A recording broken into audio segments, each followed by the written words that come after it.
আজকে যমুনা সেতুর ভিউটা অসাধারণ লাগতেছে, পাশে ট্রেন। আসসালামু আলাইকুম বন্ধুরা, আশা করি আপনারা সবাই ভালো আছেন। আমিও আপনাদের দয়া আল্লাহর অশেষ বাণীতে অনেক বেশি ভালো আছি। তো এই মুহূর্তে আমি আছি যমুনা সেতুর টোল প্লাজায়। যমুনা সেতুর টোল দিলাম, তো টোল দিয়ে যমুনা সেতুতে ওঠার জন্য যাচ্ছি। তো ঝুম বৃষ্টি, কি বলবো, যে মুষলধারায় বৃষ্টি হচ্ছে। আর মুষলধারায় বৃষ্টিতে যমুনা সেতুর বা যমুনা ব্রিজের কি ভিউ, এইটা আপনাদের সাথে শেয়ার করব। তো চলেন যমুনা সেতুর উপরে যাই, তারপরে দেখেন যমুনা সেতুর ভিউটা কত সুন্দর।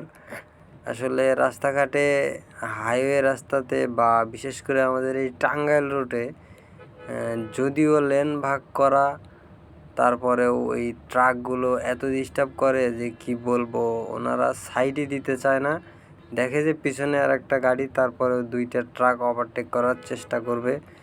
ওভারটেক যদিও ঠিকঠাক মতো করতে পারে না, তারপরে ওভারটেক করার চেষ্টা করবে। আসলে দ্রুতগতির যে গাড়িগুলো আছে, সেই গাড়িগুলো পিছনে থেকে শুধু হর্ন বাজানো পর্যন্তই, তারা সাইড পর্যন্ত দেয় না। তো দেখেন আমি যমুনা সেতু উপরে উঠে গেছি, আর মুষলধারায় বৃষ্টি হচ্ছে। দেখেন যমুনার মানে নদীতে কি পরিমাণে পানি হয়েছে, প্রচুর পরিমাণে পানি হয়েছে। আপনারা জানেন যে বাংলাদেশের অনেক অঞ্চলে, সিলেট বা কুড়িগ্রাম বর্ডার সাইডগুলোতে প্রচুর পরিমাণে পানি চলে আসছে। আর এটা আসার কারণ হলো ইন্ডিয়ার পানি বাংলাদেশে ছাড়তেছে।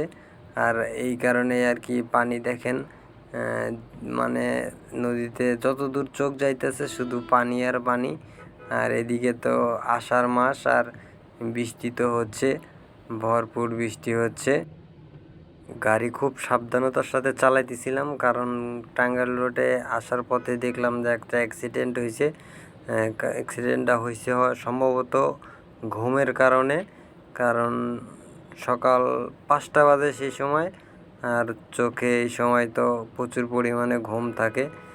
দেখেন ট্রাকের কথা যেটা বললাম, ও এখানে 2 লেনের রাস্তা, তো চাইলেই আমাকে কিন্তু সাইড দিতে পারে, কিন্তু ও সাইড দিতেছে না। ও কি বলবো, যে ইমার্জেন্সি সিগন্যাল মাইরা ওর ভিতরে দেখেন রাস্তার মাঝখানে যে দাগটা আছে, ওইটা একদম মাঝখানে ফেলে সেইভাবে যাইতেছে। এখন সামনে আর একটা কাভার ভ্যান আছে, ওইটারে ওভারটেক করার জন্য ও যাইতেছে। যাক, তারপরেও যদি আমাকে সাইড দেয় তাহলে তো ভালো। তো দেখেন তারপরেও সাইড দিতেছে না। আমি বারবার হর্ন দিচ্ছিলাম, আর হর্নের চাপ দিয়ে ধরে রাখতেছি। দেখেন গাড়ি ঢোকানোর চেষ্টা করতেছি, কিন্তু তারপরেও সাইড দিতেছে না। কিরে ভাই, এইখানে তো 2 লেনের রাস্তা, তুই এক সাইড দিয়ে গেলে আমি এক সাইড দিয়ে সুন্দরভাবে যাইতে পারি, কিন্তু তারপরেও জায়গা দিবে না।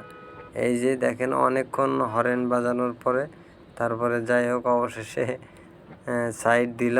আর একটা মজার বিষয় হলো, এই দেখেন ডান সাইড দিয়ে ট্রেন যাচ্ছে। আসলে ব্রিজের উপর সচরাচর সবসময় যাওয়ার পথে এরকম দেখা যায় না। যদি কখনো নসিবে থাকে, কপালে থাকে, সেই ক্ষেত্রে দেখা যায়। তো আজকে দেখা হয়ে গেল বৃষ্টির ভিতরে। আসলে আকাশটাও সুন্দর লাগছিল, ব্রিজটাও সুন্দর লাগছিল, নদীতে ভরপুর পানি, সব মিলায়া কি বলবো, যে ট্রেনটাও দেখা হইলো, তো ভালোই লাগতেছিল।